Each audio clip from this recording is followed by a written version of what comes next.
here we are, Tuesday tea time, the sound of the bell coming to the ear.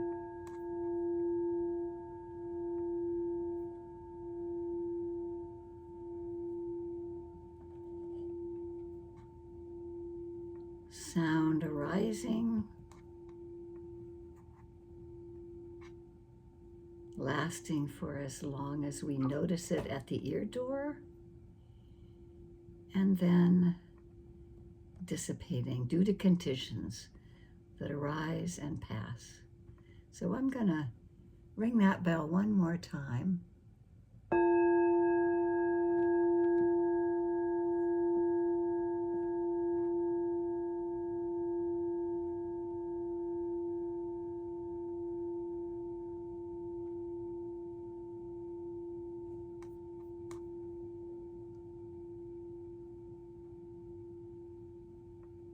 A perfect example of impermanence.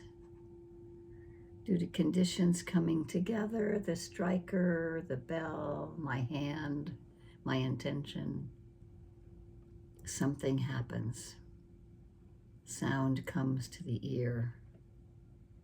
We might immediately think of it as pleasant or unpleasant, so we have perceptions that often come into play quickly. And then the sound dissipates. And we can find that element of impermanence in just about every place we put our attention. So for the sake of the practice, at first we can choose an object to put our attention to that's really present with us. Maybe it's touching the feet on the floor, the buttocks on the cushion, the hands in the lap or wherever they are. Maybe you notice your back against your chair, or just a touch point.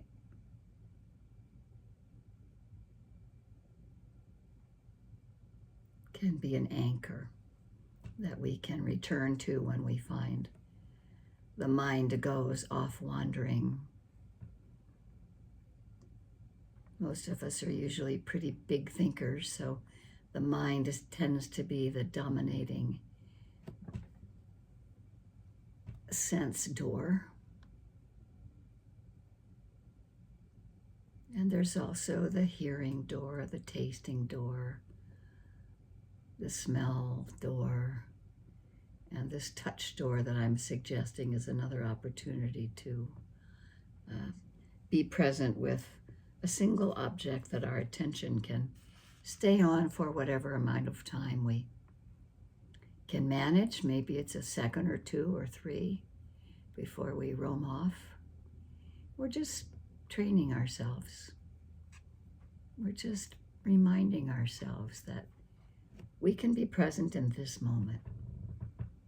And for this formal practice time, we're just repeating a process of noticing the impermanent nature of something, the breath, the touch point, whatever comes to any of our sense doors. And as we see beginning, middle, and end, and the repetition of that, we can also pay attention to what's happening in the attitude of the mind when we notice what we're attending to.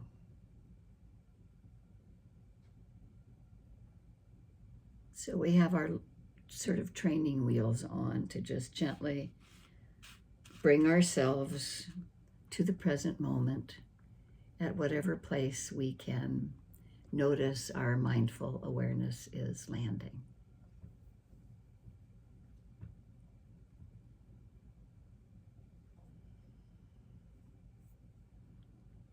Be it the breath, be it the touch point, or be it a wider sense of open awareness that can attend to whatever is coming to any of the sense doors, which gives the mind a little more to do because it can go from place to place depending on what's showing up. But we're still noticing whatever is arising as, oh, this is present, and then it's gone. And seeing into the nature of impermanence is a lifetime activity, many lifetimes activity. Understanding and being present with anicca, anatta, and dukkha.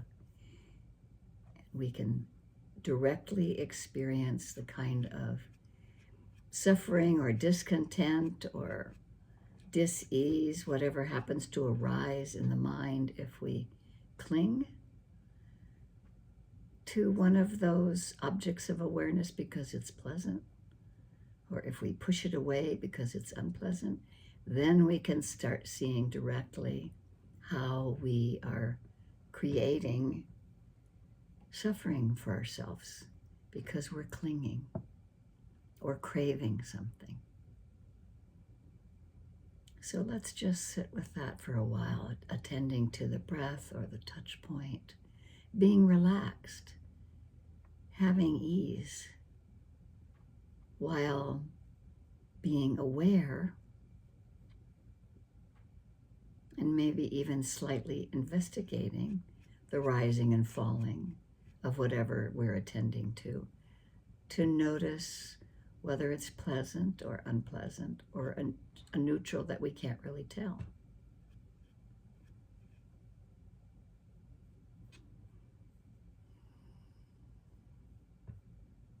So this is a training and a taming of the mind to begin again and again and again at whatever place we wake up in.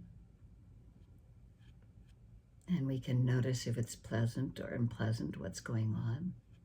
Or maybe we really can't tell, it's a little more confusing. And we can go back to the breath or just continue there, being open to what mindfulness shows us, what awareness shows us. With ease as best we can, with kindness to ourselves while going through maybe challenging emotions that arise or challenging physical sensations that arise.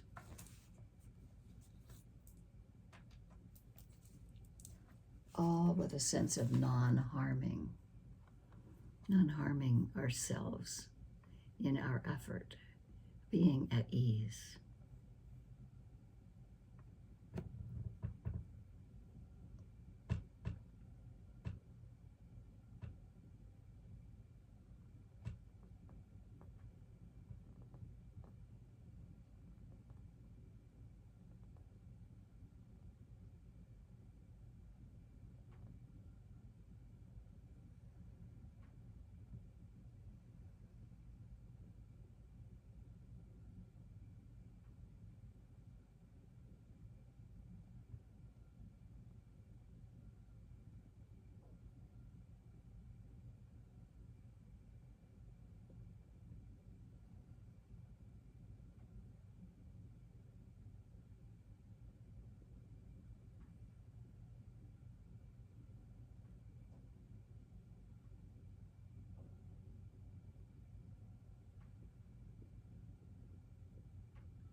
If we want it to be simple and very approachable, we can just really be with our breath and notice breathing in feels like this, with no extra description around it.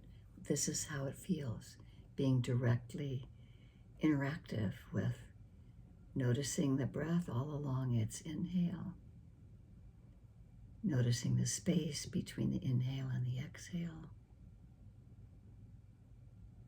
noticing the exhale through the body, whether you're at your nostrils or at your belly, and the exhale feels like this. Just really reminding ourselves to be present. This is the direct sensation of what's happening.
And if we get lost, spacing out on some long thought form or spacing in, we just start over. And we can ask every now and then, what's happening now? Just to come back to the present moment. To be open and aware of the breath rising and falling, or other sense doors that we might attend to if they're particularly noticeable. Just being present, open, and aware with things as they are.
Breath by breath, moment by moment, here in the present moment. And oftentimes, as we continue attending to what's happening, and the mind can get into a rhythm of mindful moments strung together, sometimes wisdom arises. So we can investigate a little to notice that some repetitious thoughts or just the direction that the mind heads are not very helpful or not skillful, as it was spoken about in the Buddha's time. And we may notice that they leave. And there are also many ways to sort of escort them so that you don't have to keep really mulling over thoughts that might be non-helpful and maybe even harmful. And so we can let those go as best we can. We can watch them go. We can turn the mind toward more skillful thinking to help for non-harming ourselves in our thought process. So we let go of what might not be so healthy and incline the heart and mind toward kindness to ourselves, kindness to others, to compassion for ourselves, for joy. We may think about sympathetic joy, someone that's been happy in our lives around us. And we also cultivate equanimity so that whatever might be arising, we try to view it with a balanced mind before we fall into extremes, before the mind falls into extremes. So we have these 4 Brahmaviharas to incline the mind toward for skillful thinking. We have our mindful practice itself. We have, if we can remember from time to time, some of the Eightfold Path of right effort, just the right amount of effort to keep interested. And there's faith in the practice that develops. We can notice if there's faith in the practice from this action that we do of attending to the present moment can really bring moments of awakening right then and there. And it's helpful to notice those. Our minds tend to dwell on the negative. So we can just encourage and cultivate what is useful as we sit with the comings and goings of our attention to the present moment.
Breathing in feels like this.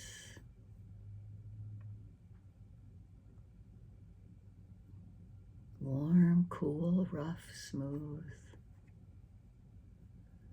Whatever it feels to you directly. Breathing out feels like this. Returning to the present moment.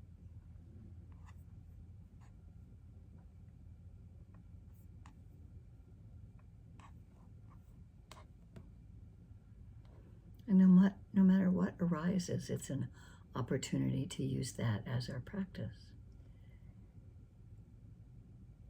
Sometimes things are unpleasant. Sometimes they're pleasant.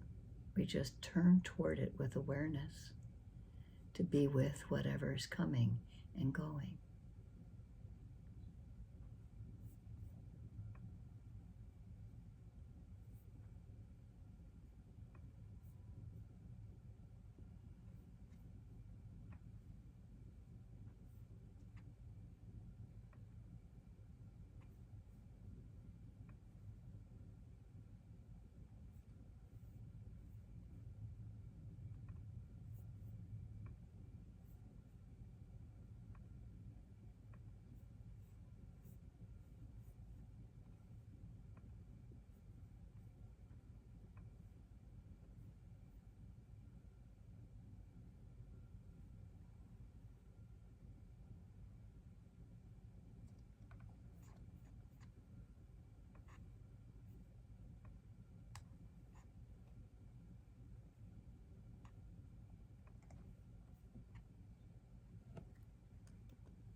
And if we find ourselves mired or stuck somewhere or lost in a hindrance, we can begin again in this moment. Hold ourselves with kindness. Just go back to the breath or a touch point. Or realize as soon as we wake up in this moment that we've awakened to the present moment, returning again and again. And as these mindful moments string together, we're developing continuity of mindfulness, which we also try to take into our daily living. This gives us a little extra foundation.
We can ask ourselves, what is the attitude of the mind right now?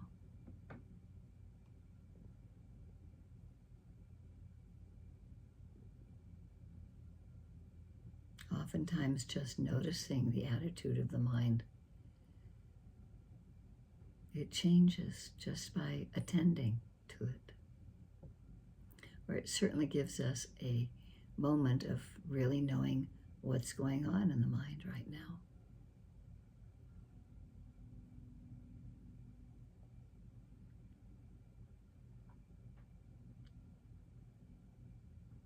And if we want to attend to quickly changing mind moments, we can just acknowledge, oh, it's pleasant. Oh, it's not pleasant. Oh, I don't know what was happening. I'm just awake again now, the neutral. And we just keep going, moment after moment.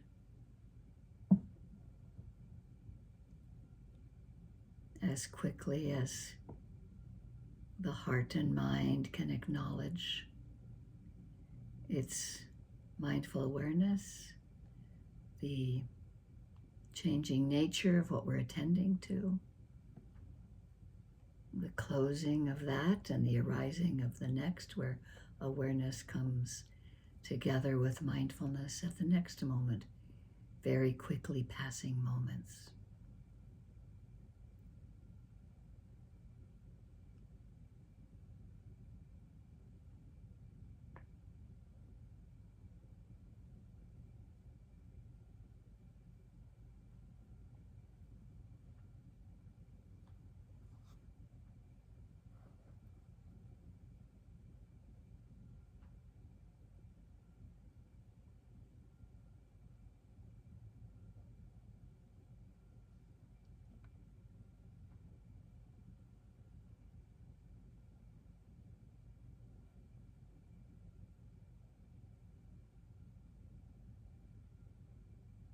And a part of all this, at the foundation, being at ease,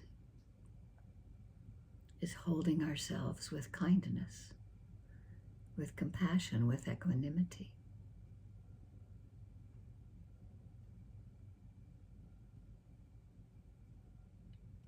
May I be at ease.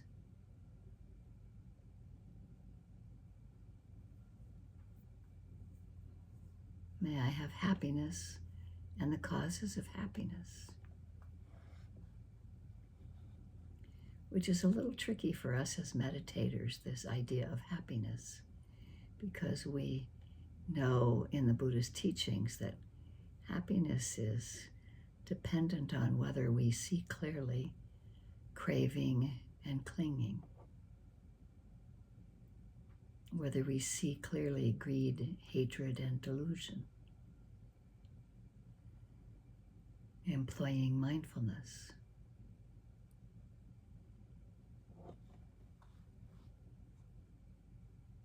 May we be free from harm, safe and protected.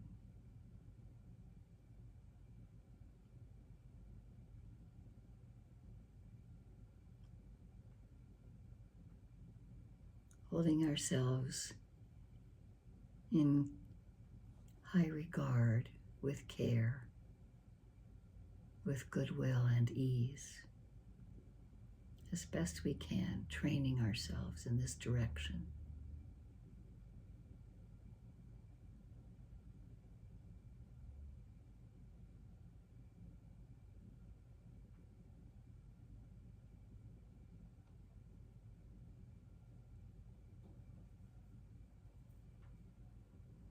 And may we let some of this concentrated energy that's been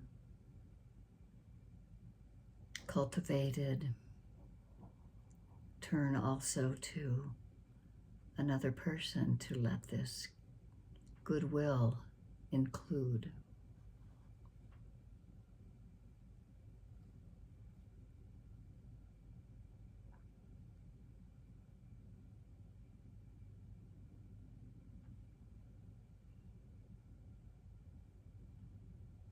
Seeing this person happy and healthy, at ease, safe and protected. May they have ease in their lives.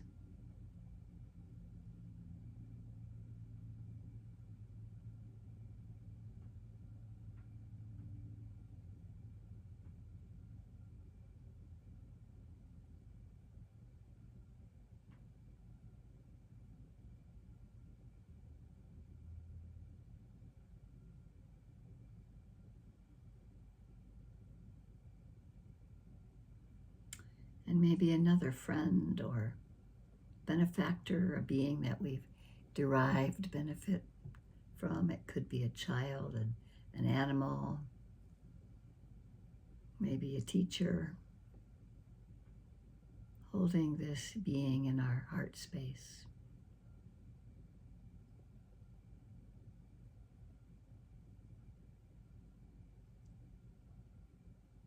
Holding a sense of happiness and goodwill toward them.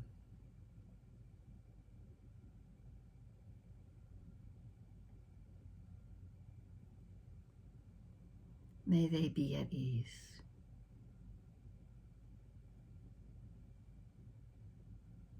May they have happiness and the causes of happiness.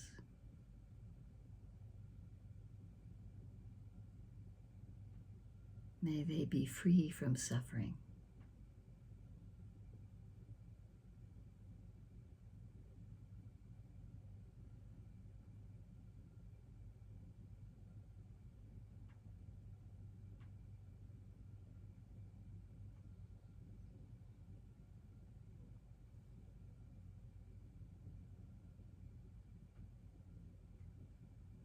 And letting this sense of ease and well-being to flow to others a little further outside our personal world, to a neutral person or a group of people that we don't have any real connection with, we have a neutrality toward. But knowing too, just as I wish to be happy, you also wish to be happy, and seeing this person or group within our heart and mind's eye to be held in ease, well-wishing of kindness and non-harming, safety, and ease. This practice just helps us develop more concentration on a single place that we're putting our attention. And it has massive results that we don't know about, especially with neutral people. We're just sending goodwill without any attachment of results, developing a heart of goodwill, of loving kindness, which naturally bubbles over into compassion.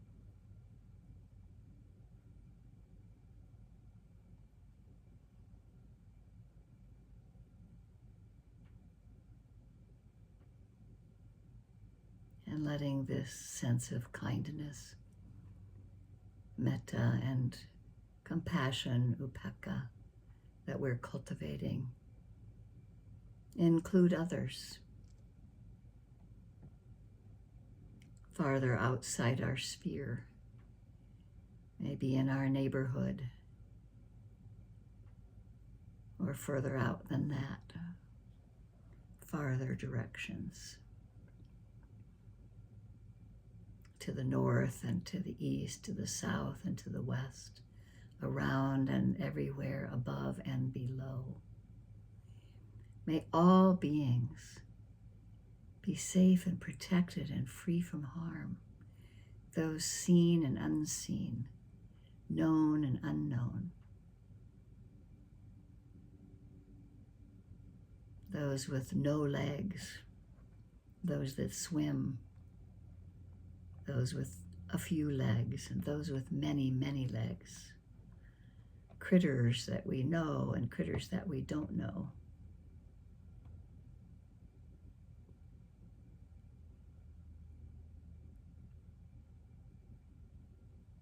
May all beings everywhere have happiness and the causes of happiness. Be free from suffering.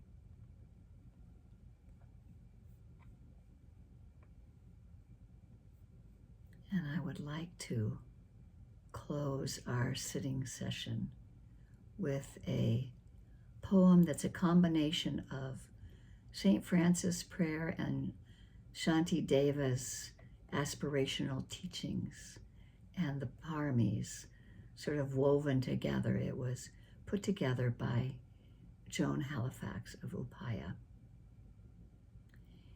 May we be an instrument of peace.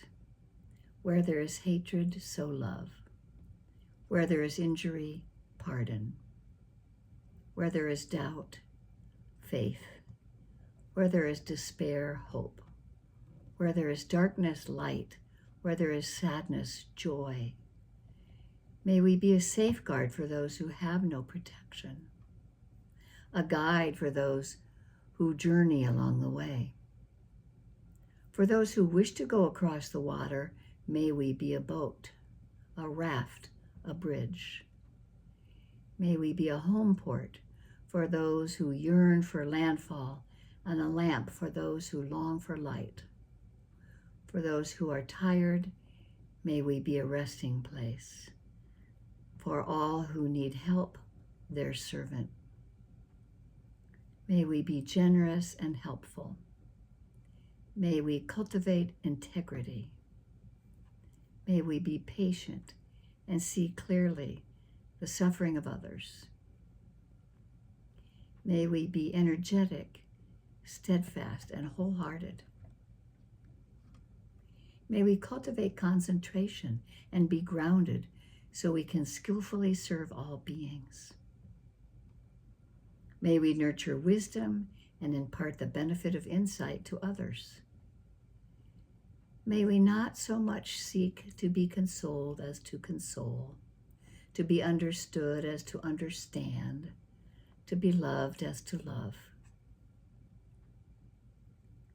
Like the great earth herself enduring as the sky endures for the boundless multitude of living beings, may we be the ground and vessel of all that lives. For every single thing that lives in number to the boundless reaches of the sky, may we be sustenance and nourishment until they pass beyond the bounds of understanding. For it is in giving that we receive, it is in pardoning that we are pardoned, it is in dying that we are born to an eternal life, past our understanding. May we affirm our intention to serve others through love and compassion and our commitment to actualize respect and integrity in all that we do.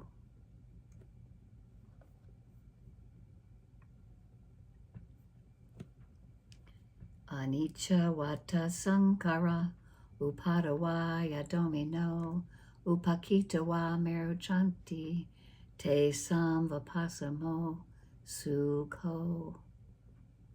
All conditioned things are subject to impermanence. They arise and pass away. And seeing this clearly with mindfulness brings the greatest happiness. And that happiness is peace.